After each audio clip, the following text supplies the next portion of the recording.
everybody, I'm Joey Paul and I'm an indie author, and welcome back to my channel. Today we're going to be talking about pre-release. I have now got 18 books out, all through indie publishing. I've got a 19th coming in a few months. I wanted to do a video about the pre-release stuff that happens behind the scenes. To be honest, I was going to do this last year, but with the releases and the time of year being part of my downtime, I pushed to do it now. So what happens pre-release and what should you expect? Number 1, pre-orders or not. I know that some authors choose not to do pre-orders, but since I'm one that does, it's going to be hard for me to not include this in the pre-release stuff. You don't have to do pre-orders, but I do simply because it helps to have a link to direct people to, so they can grab their copy right now rather than let them forget when it comes to release day. But choosing not to do pre-orders is completely fine. I think a lot of authors who do rapid release either do this, but some don't, also depending on their audience. Personally, this is not as stressful for me when it comes down to the pre-release stuff. I enjoy watching the pre-orders build up and then the spike in sales when it comes to release day, but you know, it's not a stressful time.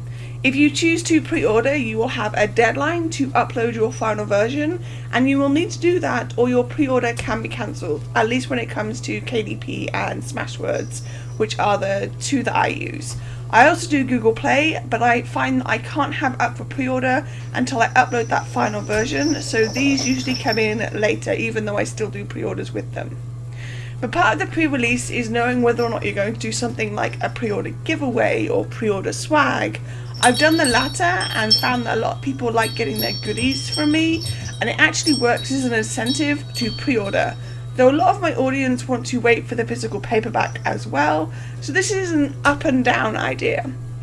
I can't release the paperback on pre-order because I use KDP and I don't have the time nor money to do it through Ingram Spark, though I've heard good and bad things about them, so if you do use Ingram and find that it's worth it, let me know in the comments down below.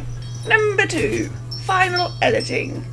By the time my books are in the pre-order or pre-release stage, they've usually gone through developmental edits and are just having line and then proof edits. I find this means the stress levels are slightly lower. We all know that I don't like editing. But at the same time, if there's a problem or delay, I am on a clock and that adds to the stress. I do know some authors who will set up the pre-order before the developmental edits have even started, and hats off to them. I couldn't cope with that level of stress. The final editing process isn't too bad. There's usually not massive changes to the book, but I do find that I get more stress during those final days because I'm just very aware that I have arcs to get out and more marketing to do, and that's all based on whether or not everything goes to plan. In 2019, when I did my 3 books, that did not happen. It was all very last minute because my editing team had imploded and I was using new people for a lot of it. The fact that I pulled it off is down to them and not really me at all because I was a mess. But the final editing is definitely some of those last steps, at least for me, during the pre-release stage. Thanks, kittens. The kittens are fighting, that's why you can hear that noise. They have bells on their collars now. Number 3, marketing. Marketing, the things every author has to do, whether indie or traditional. And I do not do well at this step. I'm going to say it and be honest about it. I have picked up a few bits and pieces along the way, but this is something that begins way before pre-release and continues onward through the rest of your career. I generally approach this with teasers, cover reveals, promotional images, and other tidbits that help me spread the word about my book. I'm planning to do a blog tour and blitzes with companies this year and see just how much they help spread the word, so I'll have to get back to you on that. However, I will say this is a step you can't miss. You need to be marketing as soon as you can, because otherwise how will people know you have a book coming out? I mean, yes, spamming Twitter, Instagram and the like isn't cool, but there are a variety of ways that you can spread the word, and you should be trying to use as much of them as possible. I will say that you can learn how to do this from watching other people's releases and seeing how they went about it. It's a lot of trial and error, and you just need to be sure that what you're doing hits the right audience, otherwise what's the point? And number 4, arcs. For those who don't know, ARC stands for Advanced Review Copy or Advanced Reader Copy, and you generally send these out before the book is released to bloggers, readers and the like to get a review before and on release day. Again, not every author will do ARCs. I personally do because I love getting those early reviews on Goodreads and then having them come up on release day on Amazon and the like.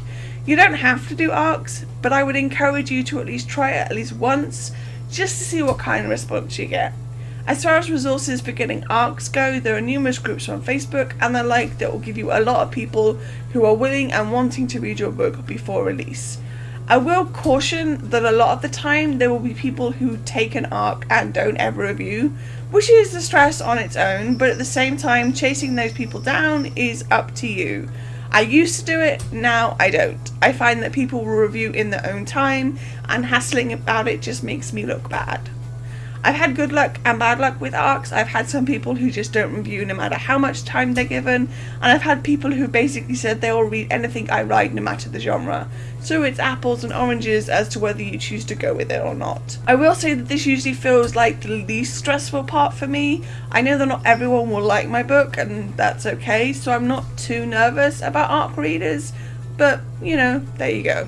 And finally, number 5, last minute hiccups. Out of all these things, there's always going to be something that goes wrong. It's like the law of book releases. Something somewhere will go wrong and there is nothing you can do about it. Whether that's the formatting getting delayed or messed up, or edits taking longer, or the cover shooting errors for the paperback, it will all go wrong and you need to be ready to work through those hiccups and still end up with your book out there in the world for all to read. I don't want to spend too much time on this point because it's something that can happen, and sometimes they're big hiccups and sometimes they're small ones. But I did just want to say that releasing a book is stressful as hell. There will be moments when you think everything is going to shit and there's nothing you can do to save the release.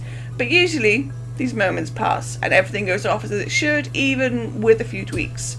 So breathe and take a moment to burn off the stress and keep moving forward. You will get there. So there we go, those are my 5 topics and tips when it comes to pre-release stuff. As I said, I'm coming up to a release, my first release of 2021, and so far it's going okay, but who knows. As I said, there will always be some last minute hiccups. It's just whether or not they're big hiccups or small hiccups, really. So there we go. So do you have any questions about pre-release, or are you going through your own pre-release, or do you have any stories about hiccups from your own pre-release stuff? If you do, let me know in the comments down below. So that's all I've got time for today. If you want to support my channel, you can comment, like or subscribe. I post new videos on Thursdays. You can find me all over social media and my books are available everywhere. And don't forget to pick up Cramming Chronicles of the First Twinge, all the links for which are listed below. Thanks for watching and remember to keep writing. Bye.